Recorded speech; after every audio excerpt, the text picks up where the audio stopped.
Hey, everybody. Welcome to this week's Real Estate of Life with Kevin Riles. I'm your host. Hi, Kevin Riles. Hey, I'm still getting you ready for 2018. You have big real estate goals. You have big life goals. Well, we're going to talk about 5 rules to set smart goals, right? 5 rules to set smart goals. Everyone always talks about you should set a goal. Well, how do I set a goal? So that's what we're going to talk about. So DJ, hit the music. Support for this program comes from the Digital Broadcasting Network, presenting podcasts and web series from everyday people who have an extraordinary passion to make the world a better place. Let it snow, let it snow. Hey, you know what? I know I can't sing, but it snowed today in Houston, and I want to start off. We're back, the Real Estate of Life with Kevin Riles. I want to start off with the fact to let people know out there nationwide that we got a whole, almost a fourth of a half of a quarter of an inch of snow today. All right, so we survived the blizzard here in Houston. So I just want to let people know, acknowledge on this date that we're taping that we had snow in Houston. And so I thought I would sing, was that Boys to Men, Mr. Producer? Yeah, Boys to Men, Let It Snow. Let it snow. All right, if you want to book me for singing, you may contact me at 281-403-3700 or email me at kevin@kevinriles.com. or go to our website at kevinriles.com if you want to book me for singing. Oh, and by the way, I do motivational speaking as well. You might find more information about the motivational speaking than you do the singing, but I'm available for both. All kidding aside, hope everyone is doing well out there. This is one of my favorite parts of the week, and I wanted to talk about this week as it snowed today, and as people are possibly around the country staying in for this winter weather, and they start to think about 2018, this is the typical time of year for me where I start to think about what my goals are for the following year. Some people say New Year's resolutions, they're resolute, they're going to do certain things, but I typically plan on a year-to-year basis.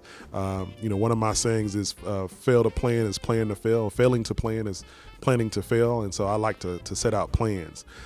Another saying that some people say, well, if you want to make God laugh, plan something. And to a certain extent, that is true. A lot of times what I plan doesn't necessarily come to fruition, but because I started down the path of trying to achieve that goal or plan, God took me in a different direction. So for those of you out there that might want to have a theological debate, we can do that as well. But I always talk to students when I'm at Prairie View A&M University. Shout out to Prairie View. Been there now 9 years. This semester I've been there 9 years as an adjunct professor in their community and real estate development graduate program. And I'm always telling students, hey, you need to set goals. You need to have goals. You need to have things that you want to achieve. And I realized this semester when I was talking to one of my classes that, you can tell someone to set a goal, but has anyone ever taught them how to set a goal? And I was under the assumption that, well, you know what? I've been taught how to set a goal based on some things that happened in high school and in college and in some courses I've taken. But I realized that some of the students, no one had ever sat down and say, this is how you write a goal. This is what a goal is. And so as I thought about that, I said, you know what? The next time I get an opportunity, I want to kind of go over that with my podcast audience as well. And so from a practical standpoint, I just want to kind of go over these 5 rules to set smart goals for success. 5 rules to set smart goals for success. So first and foremost, why do you set a goal? What's the purpose of that? And in my opinion, it basically gives you a direction, right? Basically gives you a direction. And so what I tend to do is I brainstorm during this time of the year. The last couple of months of the year, I brainstorm and I try to figure out kind of what I want out of life. I have a lot of conversations with the man upstairs, ask him what does he want of me in life. And so I do meditation, well, not my version of meditation, which is basically just kind of constant thinking or mindful thinking. And then sometimes I might have life goals. Sometimes of course I always have business goals. And then I also sometimes have physical goals. I'm trying to lose weight. My doctor just told me the other day after my checkup that I need to take off about 10 pounds. I thought I was looking very, twisted steel and sex appeal, but she said I need another 10 pounds, Mr. Producer. So I'm gonna try to make that in my life. And so anyway, as far as goals are concerned, they give you a direction. Now, sometimes you'll set a goal and your goals start running down that path and realize, hey, you know what? I really didn't want this. I really didn't want to do this. That's okay. That's what life is about. It's not only determining what you do want to do, but it's also determining what you don't want to do. And sometimes goals will allow you to do that as well. I thought I really wanted to live in this neighborhood, or I thought I really wanted to buy apartment complexes, but now this is too much hassle. I really want to buy single family homes, or I really want to buy retail investments from a business or financial goals concern. And again, they just kind of set some parameters. And so, that's why goals to me are motivation. There's something for you to refer back to say, okay, this is kind of what my plan is for the next 1, 3, 5, 7, 10 years. And so that's why I believe goals are important. So, as I told you, we're going to do 5 rules to set SMART, S-M-A-R-T goals for success, SMART being in capital letters, and I'll tell you why in a second. So first and foremost, as I just mentioned, the first rule is set goals that motivate you, right? Don't set goals because, someone else has told you to set goals. I told you about my doctor wanted me to lose some weight. And by the way, if you're watching on video, don't I look good? Don't I look good? If you're not watching on video, just imagine a very nice looking 6'5", 200 pounds of twisted steel and sex appeal. I'm just telling you now. But she suggested from a health standpoint that I lose an additional 10 pounds. And so that I want to be healthy. That's my motivation. Even though she gave me guidance, I want to be healthy. So that will be a goal. Now that I've put that goal out there publicly on national podcasts, now you're going to have to hold me accountable. So when y'all see me at events, you're going to be looking at me, hey man, you said you're going to lose weight while you have that piece of candy in your mouth. But set goals that motivate you. Don't set goals for other folks. So, and they don't have to be, really, really huge goals. Sometimes it's very simple things that you can do.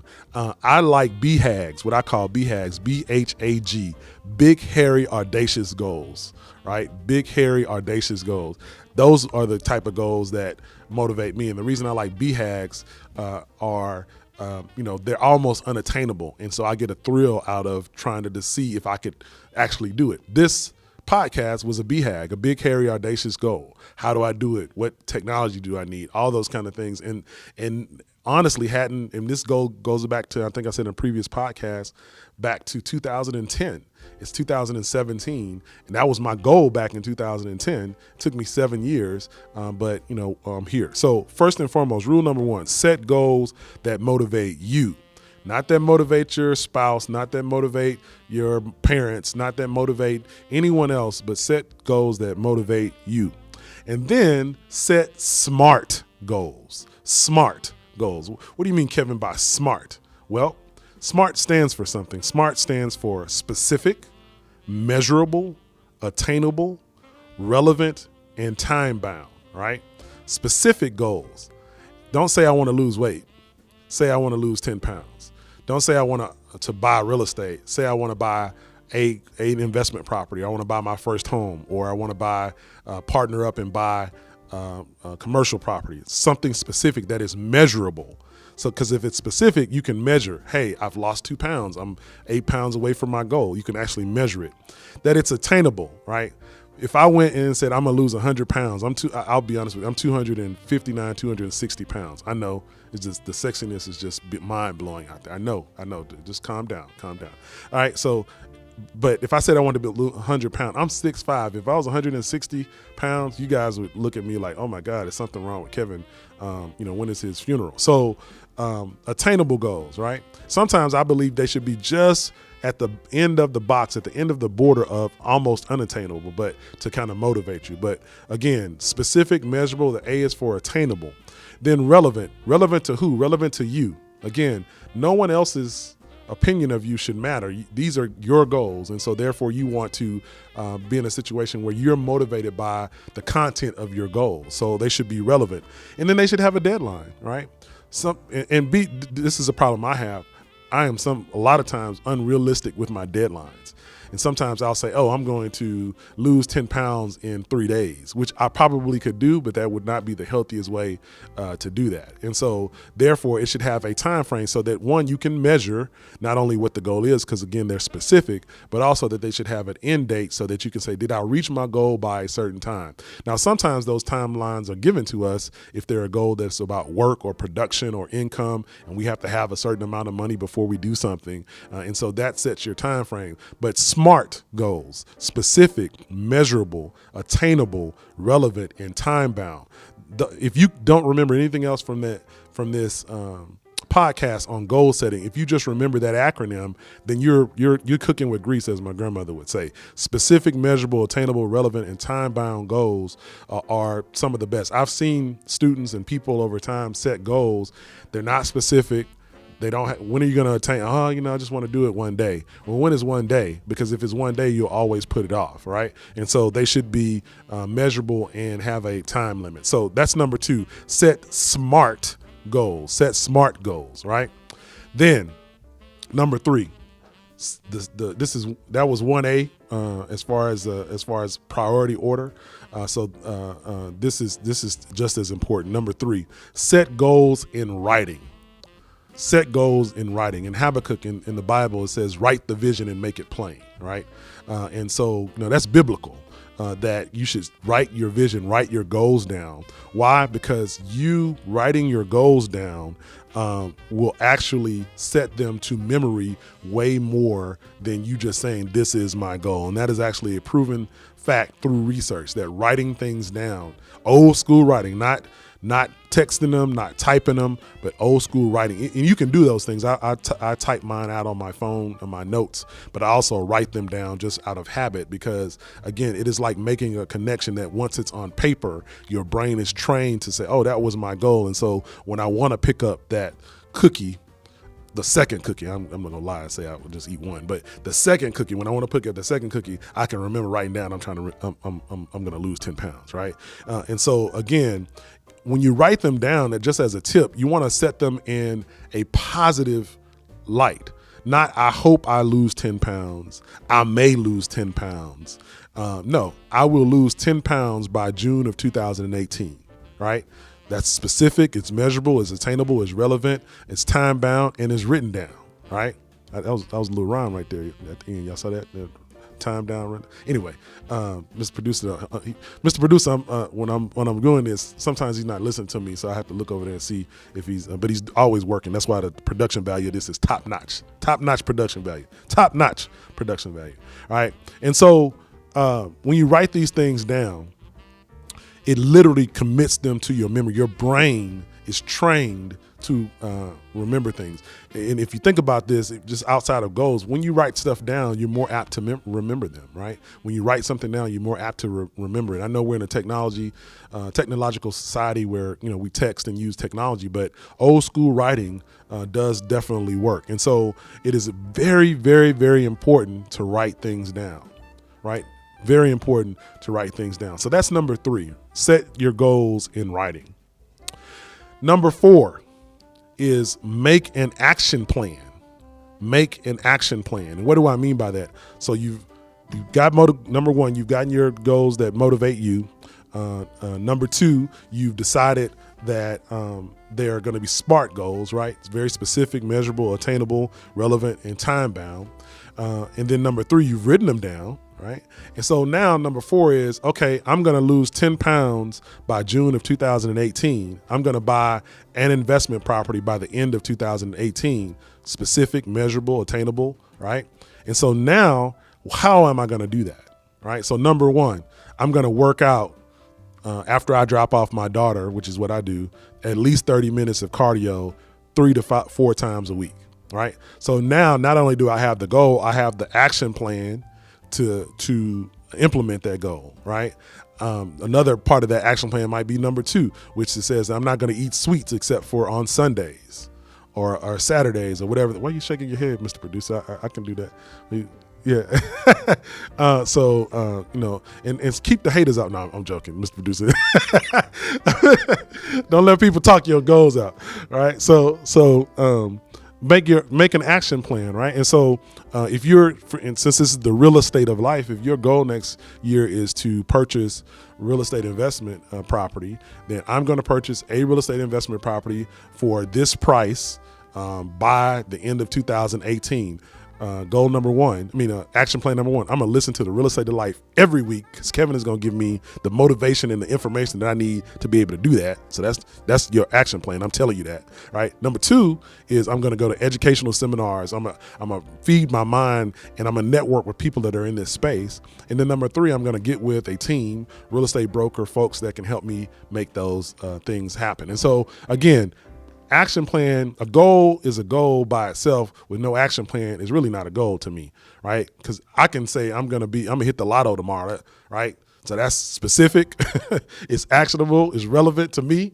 I'm gonna hit the lotto tomorrow, but if I don't say my action plan is I need to go buy a ticket every day or every week to do that, then I will never reach the goal, all right? And so again, you have to make an action plan. And then finally, what I'll tell you is the hardest part is number 5, which is stick with it, right? So you have your action plan. And those action plans can be 1 or 2 little bullet points, or it could be 4 or 5 little bullet points. Before I get to stick with it, let me also say this. You don't have to have 50 goals. In fact, I don't recommend you having 50 goals. In my opinion, you should have anywhere from 3 to 7, somewhere in there, because I think I used to do this. I used to have like 15 goals. Never got to number 3, right? And so I learned at the time that's where the whole coming timetable and being realistic in your goals and relevant. And so to me, you having 2, 3, maybe up to 5 big goals, and maybe you have some little sub points a part of your action plan that are goals on the way to the major goal. But again, I would not recommend having huge amounts of numerical goals. But once you've determined your goals, once you've written them out, once you have an action plan, you got to stick with it. And that's the hardest part. I will tell you, out of all of this, I can do 1 through 4 very easily, but consistency is one of the issues I struggle with, right? It's just being consistent, especially with working out. All right, especially with eating right. I'm big for no reason. I just really like to eat. Right, it's not I'm emotional. I got to go get a donut. No, I really like donuts. So it's not a situation where I need something. I just have to have the consistency and the confidence and not to be able to do those things and give myself a chance. You will sometimes get off, right? And working out is the one that's easiest because that's what everybody does at the beginning of the year. Inevitably, when I'm working out in November and December, there's nobody in the gym. In January, it is like you can't even get a machine because everybody has it. And then usually about that second week in January, it's back to normal. It's back to normal. Everybody's kind of giving up. Then you have a couple of stragglers in, and then by the end of January, we're back to the same folks that come at the same time at the gym that I go to. So again, stick with it, right? Stick with it. One thing that someone has told me before is do something towards your goals every day, even if it's just think about them, just meditate on them.